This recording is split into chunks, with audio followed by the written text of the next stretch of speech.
Hey everybody, it is Mom of Two Wife One. Welcome back to my channel, or welcome to my channel if you're brand new here. Today is the second installment of the Pages to Screen series that I started, this whole virtual book club. So we're going to dive more into Forrest Gump, right? So last video, I talked about the book, the premise of it, my thoughts on it. My thoughts of it weren't that great. But today I want to go a little deeper and talk about the characters. Now, if you're familiar with the movie, you know the main characters of the movie are obviously Forrest Gump, Jenny, his mother, Bubba, and Lieutenant Dan. There are a couple other minor characters here and there, but those are the five main characters that we're going to talk about today. So first, we're going to talk about Forrest's mother. His mother is still in this book. The thing is, in the movie, spoiler alert if you haven't seen the movie, she passes away towards the end of the movie. In the book, she's still alive throughout the crux of it. In the book, also, she's very weepy. She cries a lot. We don't see that a lot in the movie. In the movie, she's very strong-willed. She does whatever she needs to do to protect her son. She seems to really love her son. She's a shrewd businesswoman, very smart. Not saying that the book character is not smart, but she's written as an overly emotional woman who's just constantly crying, doesn't really know what to do. She makes bad decisions. She kind of leads with her heart as opposed to with her mind. And I don't believe that's the way Sally Field played her in the movie.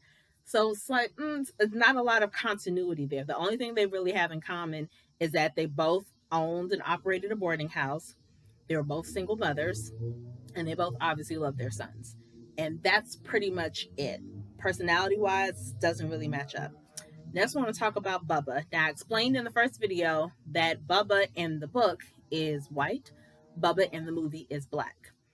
There's no real indication that Bubba in the book has any kind of impediment. In the movie, the way he was played by Michael T. Williamson is that Bubba Gump has I don't know if it's an underbite or overbite. He does this thing with his lip that obviously shows that he's a little different, like Forrest is different, and that's probably why they kind of banded together a little bit. In the book, I don't get the impression that he has any such thing. They both die in Vietnam, so that's one thing that was consistent. Bubba in the book, though, used to play football with Forrest, and that's how they originally met. They did not meet in Vietnam or on the way to Vietnam like they did in the movie. Personality wise, because Bubba dies, I feel like early on, and they don't have a lot of scenes, quote unquote, with the two of them together in the book, we don't really get to know Bubba that well. He obviously is the person who encouraged Forrest to have a shrimp business later on in the book and in the movie. But I feel like we got more of Bubba in the movie than in the book. Like, we don't have a lot of dialogue between them. The only reason I even know he's a major character is because he was in the movie. Just reading the book without having seen the movie, I wouldn't consider Bubba a major part of the book, really. Just kind of his legacy and his essence, but not the actual character. So that was definitely very different. Lieutenant Dan is very, very different. In the movie, he comes from a long line of people who have died in the war, who's all about defending their country and fighting. Lieutenant Dan has he has a very authoritarian presence in the beginning. And then obviously after he's hurt, he is bitter. He becomes an alcoholic. He's just kind of filled with rage all the time, constantly talking down to Forrest Gump. Obviously in the end, they become friends and he kind of has peace with himself. But for most of the movie, he's a very harsh character. In the book, Lieutenant Dan was not Forrest's commanding officer. He met Forrest actually after he had his big accident in the war and lost like a couple of his legs. He's an English professor in the book. So the way he speaks is very, very different from the way the movie version speaks. He speaks very proper, very studious sounding, and it's like, it's very much a contrast. It's not the same at all. He does kind of suffer the same fate in terms of losing his legs. He does eventually fall into alcoholism and all that stuff. So by the end of the book, he's a lot more like his character in the movie than he was in the beginning of the book. So at least there is a little bit of continuity there. And who knows, maybe Lieutenant Dan in the movie, maybe before he got into the armed forces, maybe he was on the track to become a professor. Like, who knows? So at least some of that is kind of the same. Jenny. Jenny is, she's still kind of folksy, wants to, play music and loves all that stuff, kind of hippie-ish. She's very much the same in both. So I will give them that. However, Jenny in the book is a brunette. In the movie, she's a blonde. That makes a big difference because I'm pretty sure they changed her into a blonde because, in Hollywood, the idea of beauty is someone who is blonde haired and blue eyed, as opposed to someone who's a brunette. So I understood them making that change. Doesn't make it right, but I get it. Jenny in the book, though, I feel like Forrest's obsession with her doesn't seem, it's definitely there in the book, but I feel like it's not as all consuming as it feels like in the movie, if that makes any sense. And she seems to, she's folksy and all of that and loves playing music and actually wants to make a go out of being a musician, but I don't feel like she's as irresponsible as she came off in the movie. And I don't even know if irresponsible is the right word, really. I feel like Jenny was just a product of her environment. She was constantly just trying to run away from something, right? Run away from her feelings for Forrest, running away from the drug addiction, running away from her dad and all the stuff he did. And actually, even that, there's no mention of her having an abusive father in the book. In the book, she lives with like her mom, and her mom is loving and doting and all that stuff. In the movie, they never mentioned a mom. They mentioned that she lived with her dad and that the dad liked to touch and kiss on her and her sister. So that doesn't happen at all in the book.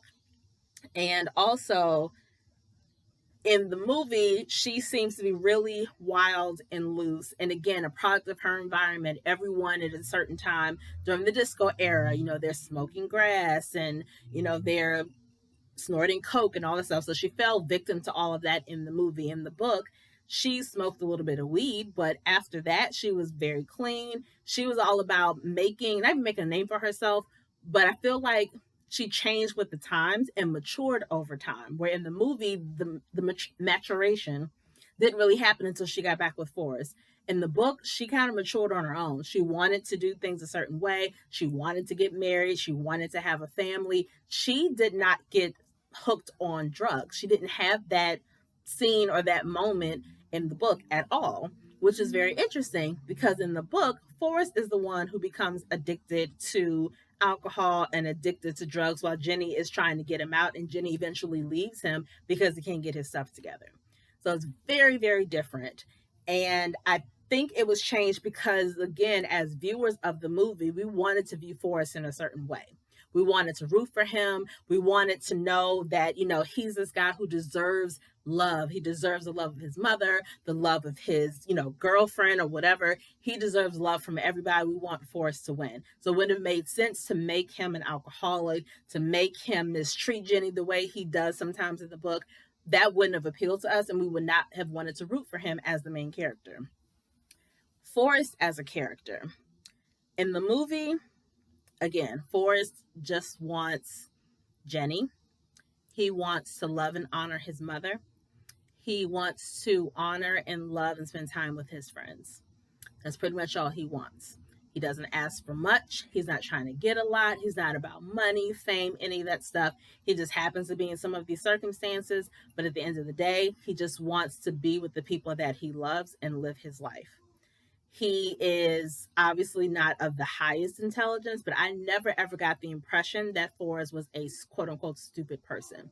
Intellectually, maybe not in, classroom settings, he's not that great. But even in the movie, he's never portrayed as someone who doesn't really know what's going on. He just made, I kind of liken him to Rose Nyland from the Golden Girls. Like, Rose wasn't necessarily dumb. She was just very innocent, you know? And that's kind of the impression that I get about Forrest. I think that Forrest was very loyal. He was reliable. He was responsible for the things that he knew he could control. He's not a perfect person by any means, but in the movie, I feel like he's played pretty almost flawlessly, almost seemingly with no flaws whatsoever. In the book, there are certain things that he says or does that doesn't really fit in with that whole idea of Forrest being a person without flaws. For instance, his relationship to his mother in the movie is, I love my mom. My mom is always right. Mama told me about life is a box of chocolates and all this stuff. Seems very, very close to his mother. In the book, it seems like he doesn't necessarily pity his mother, but it seems like he's more annoyed by the fact that she's always crying. And I don't get the impression he's as close to her as what the movie version depicts. And in fact, there's a scene in here where he's in Vietnam. His mother writes him a letter that says, Forrest, there's a big fire in the boarding house. We've lost everything. I'm living in the poorhouse now.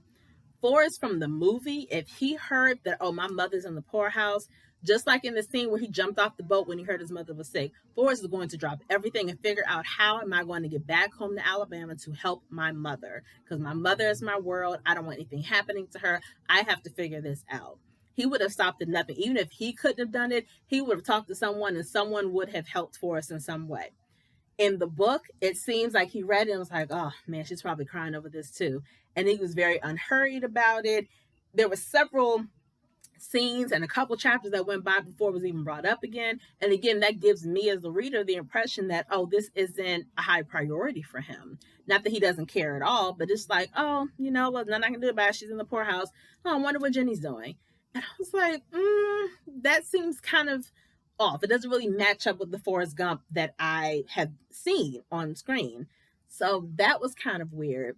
And even with the way Forrest treats Jenny in the movie, there's only one time where Forrest, I want to say, I guess kind of stands up to Jenny is the right word, when he asks her to marry him and she's like, you don't want to marry me. And he says, I may not be a smart man, but I know what love is.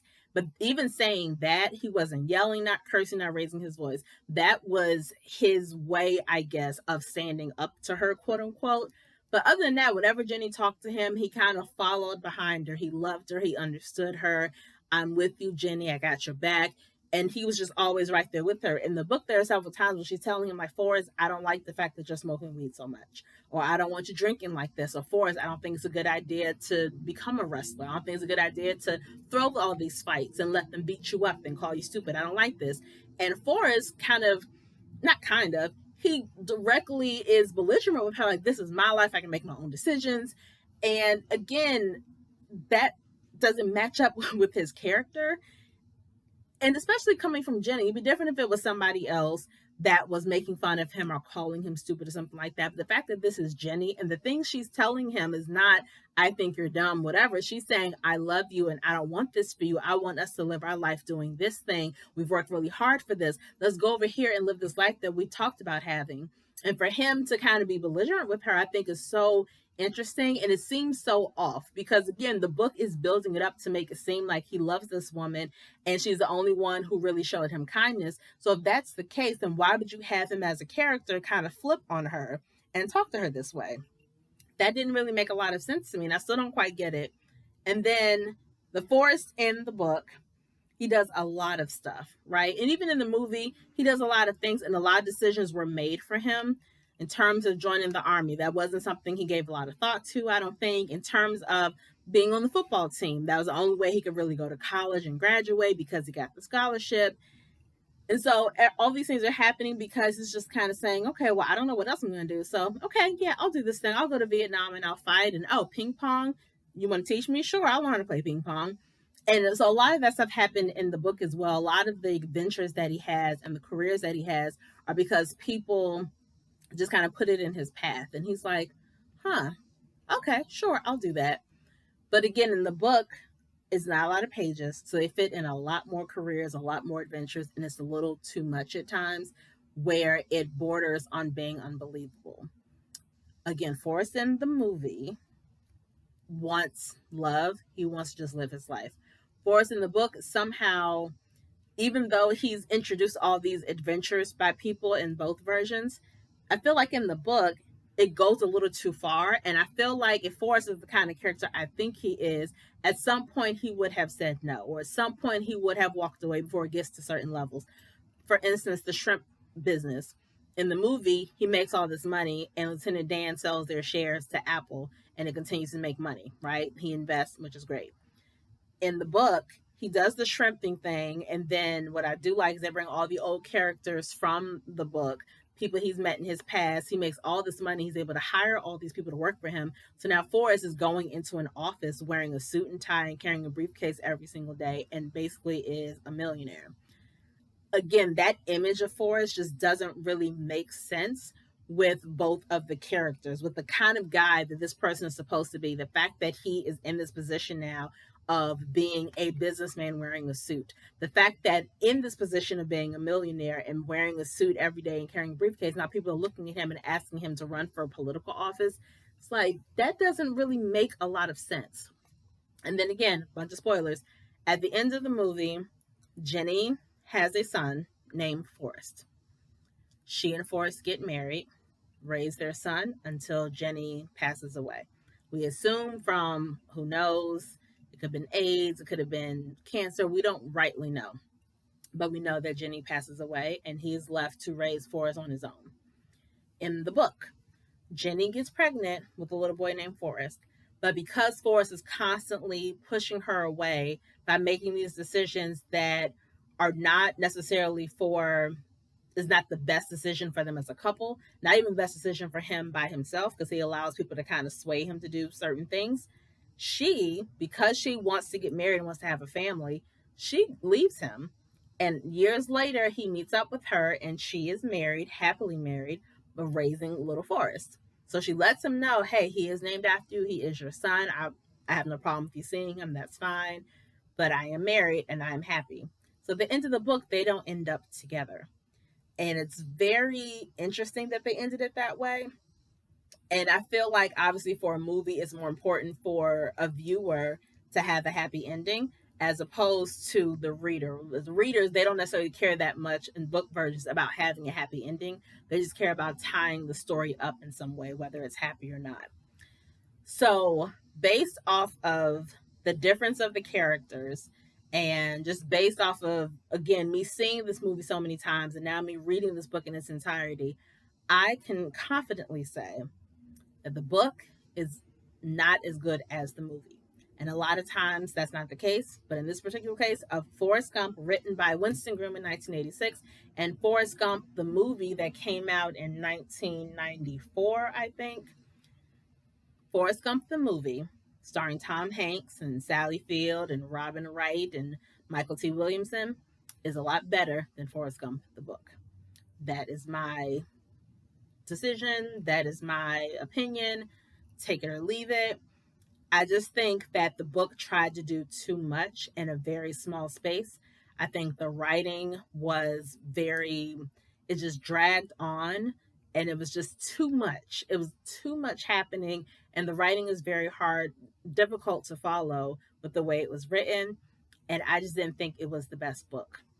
Oh, another big difference, and I think I said this in the last video, Forrest Gump in the movie, again, he's someone we want to root for and cheer for. He's just so nice to everybody. Forrest Gump in the book is a bit of an a-hole. He curses. He calls black people the N-word. That's what he does. And it's like, I don't like you as a character. I don't like you as a person. Like, this is just kind of weird. So that's my opinion on this. I have picked the next book for Pages to Scream, and it is The Devil Wears Prada. Now, the difference between this, and I said this in the first video, in order for this series to be successful for me, I have to pick books where I have not seen the movie or I've only seen the movie maybe once. I've actually never seen The Devil Wears Prada. I've heard it's a good movie. I know it stars Anne Hathaway and it stars Meryl Streep. I have no idea who else is in this movie, but I heard it's good. So I'm going to read the book and then I'll come back at some point and again do my 2 videos where I talk about the book itself and then I compare it to the movie and then give you guys a recommendation on which one I think is best. If you have any books that you want to recommend to me, again, they have to be books that have been turned into movies, preferably not documentaries, not TV shows. They have to be actual movies that I can get my hands on. But if you have any books to recommend, definitely leave them in the comments below. Thank you guys so much for watching, and I will see you guys soon. Peace.